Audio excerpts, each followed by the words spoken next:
আসসালামু আলাইকুম দর্শকবৃন্দ, স্বাগতম আপনাদের সবাইকে আমাদের চ্যানেলে। দীর্ঘ অপেক্ষার পর অবশেষে সুখবর। চলতি ফেব্রুয়ারিতেই নতুন সরকার আনুষ্ঠানিকভাবে ভারতীয় ট্যুরিস্ট ভিসা চালু করেছে।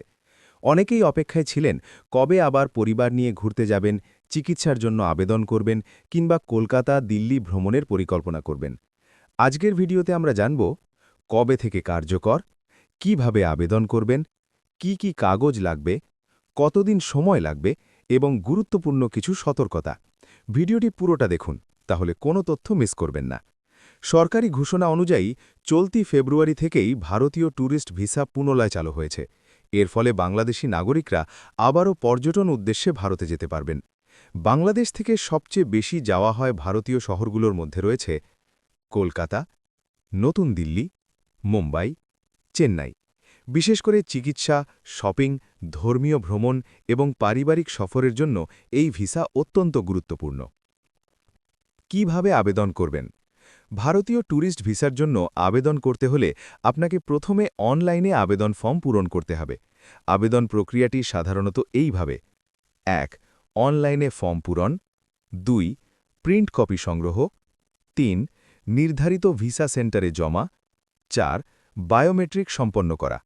বাংলাদেশে ভারতীয় ভিসা আবেদন গ্রহণ করে থাকে Indian visa application centre.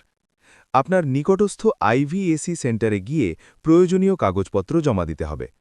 Tourist ভিসার জন্য সাধারণত যেসব কাগজ প্রয়োজন হয়: ১. পাসপোর্ট, কমপক্ষে ৬ মাস ভ্যালিড, ২. ২ কপি পাসপোর্ট সাইজ ছবি, ৩. অনলাইন আবেদন ফর্ম, ৪. জাতীয় পরিচয়পত্রের কপি, ৫.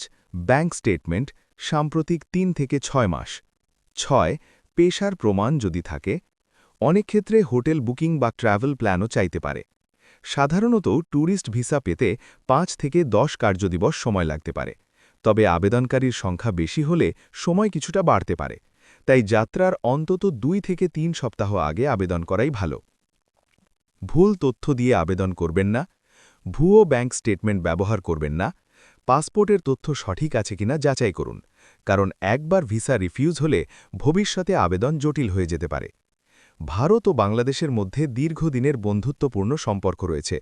ভিসা চালু হওয়ায় পর্যটন খাত সক্রিয় হবে, চিকিৎসা ভ্রমণ সহজ হবে, দুই দেশের মানুষের যোগাযোগ বাড়বে। বিশেষ করে যারা পরিবার পরিজনের সাথে দেখা করতে চান, তাদের জন্য এটি বড় স্বস্তির খবর। সব মিলিয়ে বলা যায়, চলতি ফেব্রুয়ারিতে ভারতীয় ট্যুরিস্ট ভিসা চালু হওয়া বাংলাদেশিদের জন্য একটি গুরুত্বপূর্ণ সুযোগ। আপনি কি ভারত ভ্রমণের পরিকল্পনা করছেন? কমেন্ট করে জানান। ভিডিওটি ভালো লাগলে লাইক দিন, শেয়ার করুন এবং এমন আপডেট পেতে আমাদের চ্যানেলটি সাবস্ক্রাইব করুন। আল্লাহ হাফেজ, আবার দেখা হবে পরবর্তী ভিডিওতে।